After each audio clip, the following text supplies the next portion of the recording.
Hi friends, good to see you another day. It's got crazy, And today I'm gonna continue with my yesterday's video, right? And I did start with the indefinite articles, those are 17 rules, and I did talk about 6 rules yesterday, and today I'm going to talk to you about the next 6 rules, in fact. And without wasting time, let's get into it and check what's about the next 6 rules, okay? Good. Well, yesterday I did talk to you about the first 6 rules, in fact. That is for using and, right? The indefinite articles, Today I'll start with the 7th rule. The 7th rule says, before the first but not the second of 2 nouns that are referred to as one unit. So when you're referring to, when you're talking about 2 nouns, at that time, and if those 2 nouns are referred as one unit, in that scenario you gotta use the article only before the first noun and to not use it to not use it before the second noun, right? For example, we purchased a cup and saucer. If you see here, there are 2 nouns which are used, cup, saucer. And if you check, the article is used only before the first noun, that is cup. And the article is not used before the second noun, saucer. So thus, we purchased a cup and saucer, right? Let's get into the 8th rule, okay? The 8th rule says, in the vague sense. For example, here, an example sentence is given.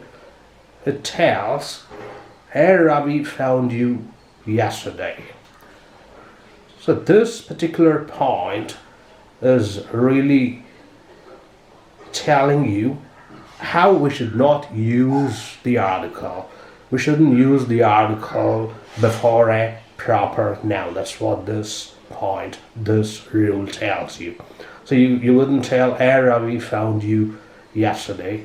You gotta tell, "Ravi found you yesterday," right? That's how we have to say, right? The 9th rule. To single out an individual as the representative of a class. For example, a cow is a useful animal. That's one example. A student should obey the teacher. That's another example sentence, So when you want to talk about a particular group, then you can single out one noun and you can use that noun as a representative of the whole class, right? I reckon we did the same rule when we were talking about the also, right? I think you would remember it when we were talking about the definite article, the also. We did have the same rule, right? Oh, the next one is, "and" is used before ight consonant starting with a vowel sound. F, H, L, M, N, R, S, X. So these are all consonants, right? These are ight consonants, and but when you pronounce it, it starts with a vowel sound. When you start pronouncing the consonants, it starts with a vowel sound. For example, I've got some example sentences here on that, right? I have an FD account. So F is a consonant, but still, when you try pronouncing the letter, it starts with a vowel sound F, right? The second one, it is an HMT watch. The next one is, he is an LIC agent. The next one is, he is an MP. Next one is, he is an NCC officer. The next one is he is an RSS activist. The next one is it is an STD booth. The last one is it is an X-ray room.